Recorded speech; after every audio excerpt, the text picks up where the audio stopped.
tulienda mochari ya Mount Meru Hospital, tuliruhusiwa kuingia na kuangalia miili ilikuwa ni mingi sana. Tukaambiwa hakuna mwili inaweza kutoka hapa. Tukaondoka, tukaanza kwenda mahospitali Mount Meru, Kaloleni, Seliani. Mwisho wa siku tukaenda Mkwaranga Hospital. Kurudi Mkwaranga Hospital, kutoka pale tukarudi tena mochari Mount Meru, tukisema tumeacha mtoto pale pale. Basi mwisho wa siku ni kiatu tulikipata mochari ya Mount Meru. Hapo ndio tukakata tamaa kwamba hatuna tena mtoto. Basi tukarudi nyumbani, tukakaa siku 3, tukawa tumeridhika kwamba tumeshampoteza mtoto. Na mtoto, matangazo mengi tulitangaza, magrupu ya shule. Nadhani wengi waliona picha ya mtoto kwenye magrupu ya shule, lakini mwisho wa siku tulikata tamaa kwamba hatunaye tena mtoto mpaka leo. Jina yangu ni Humphrey Thomas. Nimetamani kusikiliza kwanza kero za ndugu zangu hapa, ili na mimi nijifunze kitu hapa. Lakini nimesikia kero mbalimbali. Nimesikia kero ya mama hapa kuhusu bima za afya za wazee. Nimesikia kero ya kaka hapa pia kuhusu swala bima. Nimesikia kero za vijana pia kuhusu ajira.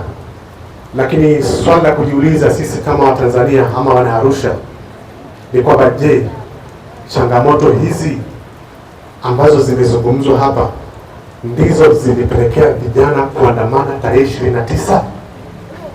Ni swala la kujiuliza. Changamoto hizi zilizotajwa hapa zilitosha kuwatoa vijana barabarani tarehe 29? Mimi mawazo yangu yananiambia kwamba hazitoshi, kwa sababu sidhani kama kuna kijana alitoka barabarani akidai bima ya wazee. Sina hakika na hilo. Lakini pia nikumbushe tume au niambie tume kwamba matukio ya tarehe 29 yalikuwa na makundi mawili. Waandamanaji walikuwepo kweli barabarani na walishuhudiwa na walionekana na wananchi wote. Lakini pia ikumbuke kwamba kuna wananchi ambao hawakuwa waandamanaji, na asilimia kubwa ya wasiokuwa waandamanaji ndio walioathirika. Nimesikia brother pale akisema mke wake alipigwa risasi akiwa nyumbani. Sidhani kama kuna maandamano yalifanyika nyumbani. Mnaweza kusema hakuna. Mimi ndio baba wa kijana aliyepigwa risasi hapa Arusha mjini, ambaye mdogo wangu hapa amemzungumzia. Mtoto alitoka nyumbani tu kufuata mahitaji yake, hatuishi mbali, tunaishi Sombetini hapa, kufuata mahitaji yake na kufanya kazi yake kidogo stationary aweze kurudi nyumbani mapema. Lakini wakati alitoka barabarani tu alikutana na polisi na akapigwa risasi. Sasa nataka kusema kitu kimoja hapa. Kuna vitu viwili vinachanganywa sehemu moja. Wale walioathirika kwenye biashara wanadai waandamanaji wameharibu biashara zao, na ndio wale walioathirika. Sasa tume isiwaite walioathirika ni waandamanaji tu. Kuna makundi mawili hapo. Kuna waandamanaji na kuna watu walikuwa na shughuli zao. Mimi nikiwa shahidi, mtoto wangu hakuwa maandamanaji, hata ajui kwanza maana ya maandamano, ajui. Lakini alikuwa mwathirika. Labda niseme tu kwamba, yaani sijui niweze kuelezea vipi, kwa sababu nina uchungu kama mzazi kupoteza mtoto kwa kipindi hichi ambacho alifaa kuwa chuo. Sasa hivi mwaka wa kwanza, ni kijana amemaliza form 4 mwaka jana, alifaa mwaka huu aingie chuo mwaka wa kwanza. Sasa yani sijui cha kuishauri serikali wala cha kuuliza, yani sielewi ni shauri nini wala niulize, lakini hatukupata haki, yani hatukutendewa haki hata eneo moja. Kila tulipotafuta haki popote tulikosa haki. Na tusiitwe waandamanaji. Yani tulioathirika na swala hili tukiitwa waandamanaji tunasikia uchungu, kwa sababu mtoto wangu hakuwa waandamanaji na aliathirika. Labda tume iangalie tu kwamba wale ambao waliathirika na hawakuwa waandamanaji wako kwenye kundi gani, na wale waliokuwa waandamanaji wao pia watakuwa kwenye kundi gani. Mimi nafikiri tungeanzia hapo, tume ingepata mahali pa kuanzia kuliko kuwaita wote ni waandamanaji, kwa sababu katika haya matukio ya tarehe 29 tukubali tu kwamba pia magenge ya uhalifu yalikuwepo. kwa sababu sidhani kama kuna mtu anaweza kwenda kudai haki kwa kwenda kuvunja duka la mtu. Sisi tumepewa hiyo maagizo ya kuweza kubaini kilichotokea, ili wote Watanzania tukubaliane kilichotokea nini, ili baadaye historia akaja mtu akabadili kilichotokea. Kwa nyinyi, hakuna mtu yote Tanzania anayejua kilichotokea Arusha kuliko nyinyi.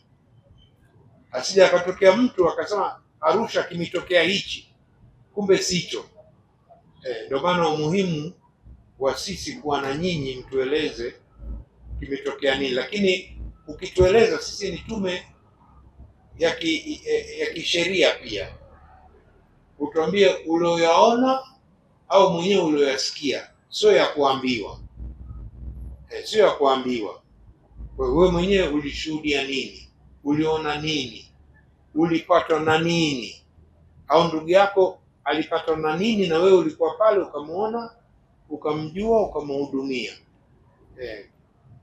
Kwa hiyo ni moja, ni kwamba tujue kilitokea nini. Lakini cha pili, sisi ni nchi ya amani. Tangu mwaka 61 hakuja kuwa na tukio kama hili. Zaidi ya takriban miaka 60 na tangu tumepata uhuru. Sasa kitu gani kimetifanya mpaka ikafikia hicho?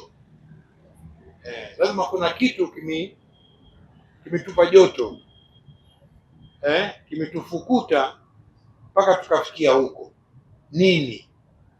Wala hatuna haja hadithi kubwa, ni hiki, ni siasa, ni nini? Nyumbani kabisa ni Kigoma, nipo Arusha kwa ajili ya upambanaji. Tukija kwenye sababu ambayo ilimpelekea watu kufanya kile kitu kilichofanyika Oktoba 29, cha kwanza ni ukosefu wa ajira. Mfano, kama mimi nimesoma labda na diploma au na degree, ajira hamna.